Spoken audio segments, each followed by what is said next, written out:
নমস্কার বন্ধুরা, তনুশ্রীজ কিচেনে আপনাদের সবাইকে স্বাগত। আজ আবারও চলে এলাম আরও একটি নতুন রেসিপি নিয়ে।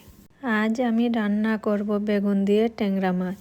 ট্যাংরা মাছ তো আপনারা অনেকভাবে রান্না করে খেয়েছেন।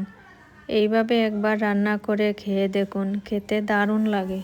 তাহলে বন্ধুরা ভিডিওটি স্কিপ না করে পুরো ভিডিওটি দেখতে থাকুন। আর যদি রেসিপিটি ভালো লাগে তাহলে একটি লাইক দিয়ে চ্যানেলটি সাবস্ক্রাইব করবেন।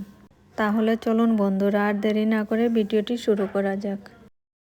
ট্যাংরা মাছের রেসিপি বানানোর জন্য প্রথমে এখানে আমি নিয়েছি 300 গ্রাম ট্যাংরা মাছ। এবার মাছগুলোকে কাটবো।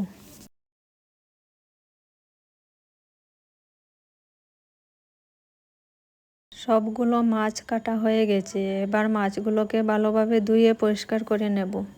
এবার এদিকে একটি কড়াই বসিয়ে দিয়েছি। কড়াইতে দিয়ে দিচ্ছি কিছুটা সর্ষের তেল মাছগুলো ভাজার জন্য। তেল দেওয়ার পর তেলটাকে ভালোভাবে গরম করে নেব। তেলটা ভালোভাবে গরম করা হয়ে গেছে। এবার এর মধ্যে দিয়ে দিচ্ছি এক এক করে কয়েকটি মাছ তেলের মধ্যে। বন্ধুরা মাছগুলো আমি লবণ, হলুদ আর অল্প শুকনো লঙ্কার গুঁড়ো দিয়ে মেখে নিয়েছি।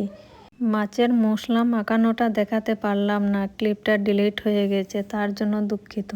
মাছগুলো ভাজা হয়ে গেছে। এবার এগুলোকে নামিয়ে নেব।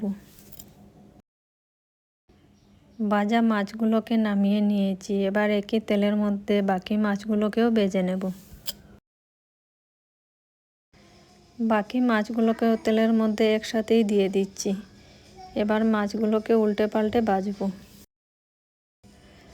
মাছগুলোকে উল্টে পাল্টে ভেজে নিয়েছি। এবার এগুলোকেও নামিয়ে নেব। মাছগুলো নামিয়ে নিয়েছি। এবার একই তেলের মধ্যে দিয়ে দিচ্ছি কেটে রাখা বেগুন। মাছ ভাজার পর তেলটা পুরো হলুদের কালার হয়ে গেছে, তাই আর বেগুনে হলুদ নুন কিছুই দিচ্ছি না, শুধু ভেজে নিচ্ছি।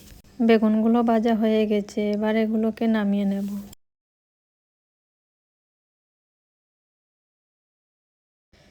বেগুন ভাজা নামানোর পর কড়াইতে আরও অল্প কিছুটা সর্ষের তেল দিয়ে দিচ্ছি।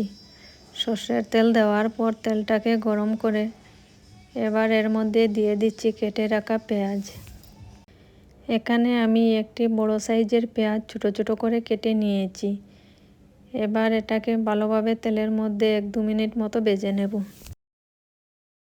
পেঁয়াজটা 2 মিনিট মতো ভেজে নিয়েছি। এবার এর মধ্যে দিয়ে দিচ্ছি গ্রেট করে রাখা একটি বড় সাইজের পেঁয়াজ। এবার পেঁয়াজটাকে একসাথে ভালোভাবে 2 মিনিট মতো ভেজে নেব। পেঁয়াজটা ভাজা হয়ে গেছে। এবার এর মধ্যে দিয়ে দিচ্ছি কেটে রাখা টমেটো। এখানে আমি 2টো টমেটো বড় বড় করে কেটে নিয়েছি। টমেটো দেওয়ার পর টমেটোটাকেও নাড়াচাড়া করে পেঁয়াজের সাথে ভালোভাবে মিশিয়ে নেব। এবার এদিকে একটি বাটিতে 2 চামচ মতো নিয়েছি সাদা শস্য, এগুলোকে বেটে নেব। পেঁয়াজ আর টমেটোগুলো 2-3 মিনিট মতো নাড়াচাড়া করে নিয়েছি। এবার এর মধ্যে দিয়ে দিচ্ছি স্বাদ মতো লবণ, আর দিয়ে দিচ্ছি 1/2 চামচ হলুদ গুঁড়ো, আর দিয়ে দিচ্ছি 1/2 চামচ লঙ্কার গুঁড়ো, আর কালারের জন্য দিয়ে দিচ্ছি 1/2 চামচ কাশ্মীরি লঙ্কার গুঁড়ো, আর দিয়ে দিচ্ছি 4টে কাঁচা লঙ্কা। কাঁচা লঙ্কা দেওয়ার পর এর মধ্যে দিয়ে দিচ্ছি আদা বাটা।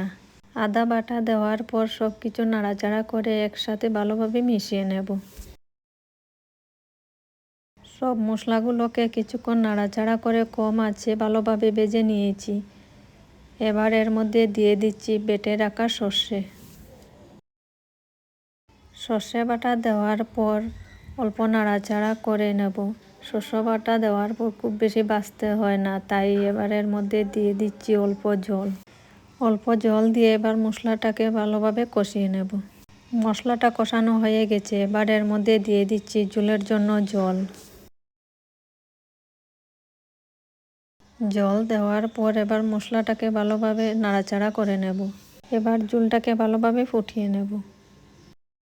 ঝোলটা ভালোভাবে ফুটে গেছে। এবার এর মধ্যে দিয়ে দিচ্ছি ভেজে রাখা মাছ, আর দিয়ে দিচ্ছি ভেজে রাখা বেগুন। মাছ আর বেগুন দেওয়ার পর নাড়াচাড়া করে ঝোলের সাথে মিশিয়ে নেব।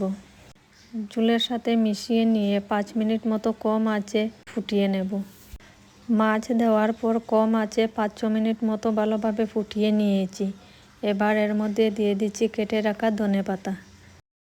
ধনেপাতা দেওয়ার পর নাড়াচাড়া করে ঝোলের সাথে মিশিয়ে নেব।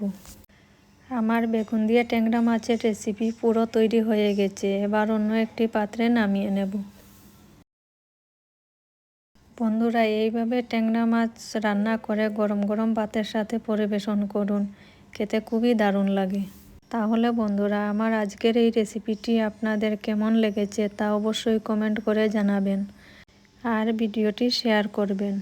তাহলে বন্ধুরা, আজকের মতো ভিডিওটি এখানেই শেষ করছি। আবারও দেখা হচ্ছে আরও একটি নতুন ভিডিওতে নতুন রেসিপির সাথে।